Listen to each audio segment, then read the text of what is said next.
I heard you say that the preacher's interpretation of Jesus saying, "Before Abraham was, I am," is incorrect.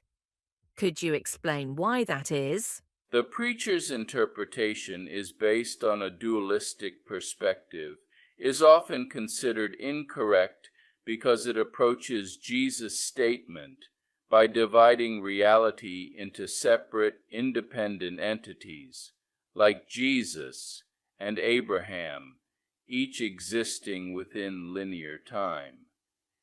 In dualism, we see ourselves and others as distinct beings with individual identities and histories. This view naturally leads to the misunderstanding that Jesus existed before Abraham in a linear historical sense, as if they were two different entities within the unfolding of time. I see. But then, what is the non-dual perspective on this? Non-duality teaches that the true nature of reality isn't divided into separate parts, but is a unified whole, one infinite consciousness from which all things emerge. When Jesus says, "Before Abraham was, I am," he's pointing beyond the limitations of time and identity.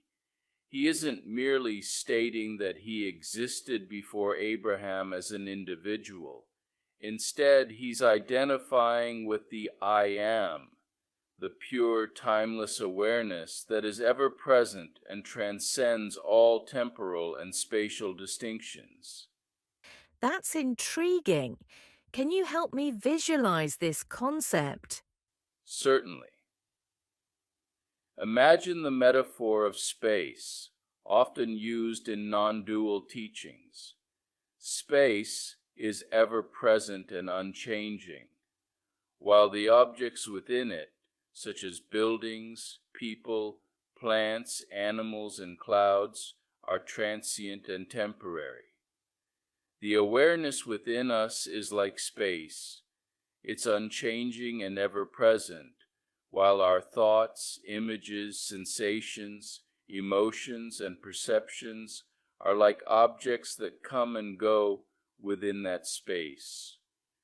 Just as space is unaffected by the objects within it, our true self, as awareness, remains untouched by the changing experiences of life.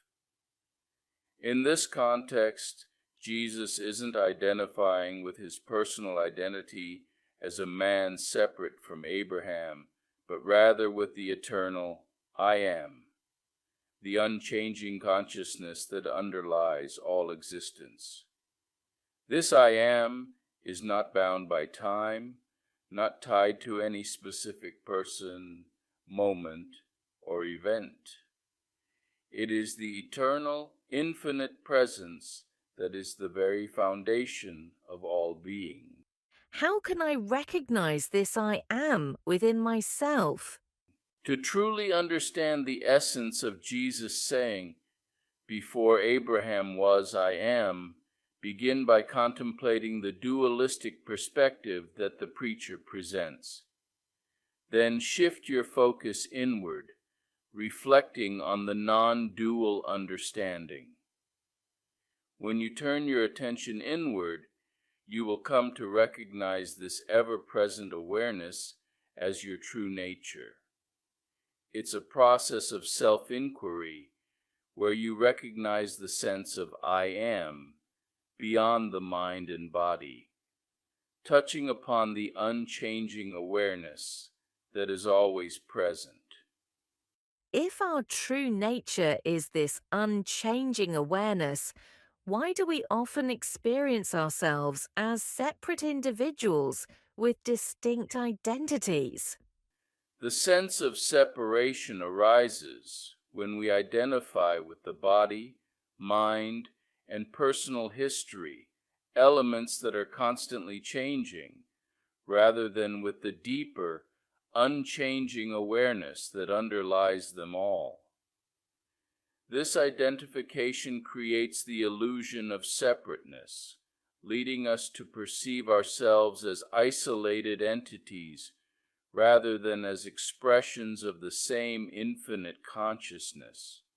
How does this understanding of the non dual I am affect how we relate to others in our daily lives?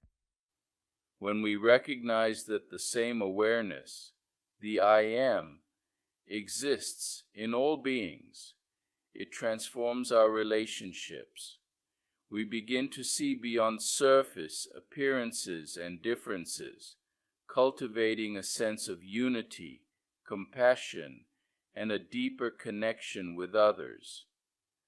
We see that at the core, we are not separate, but all expressions of the same underlying reality.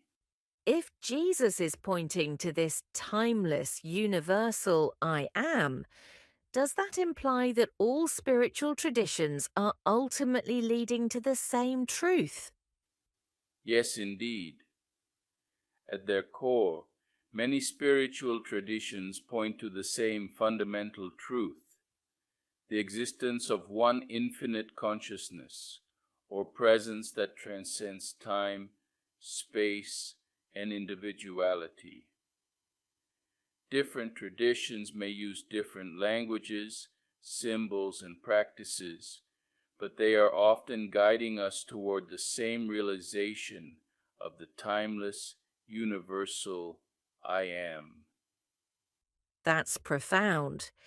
Thank you for clarifying this. I think I'm beginning to grasp it now. You're welcome. This understanding is a journey, and as you continue to reflect and integrate into your daily life, the depth of this realization will grow. Remember, it's not just about understanding intellectually, but about directly experiencing the truth of your own being.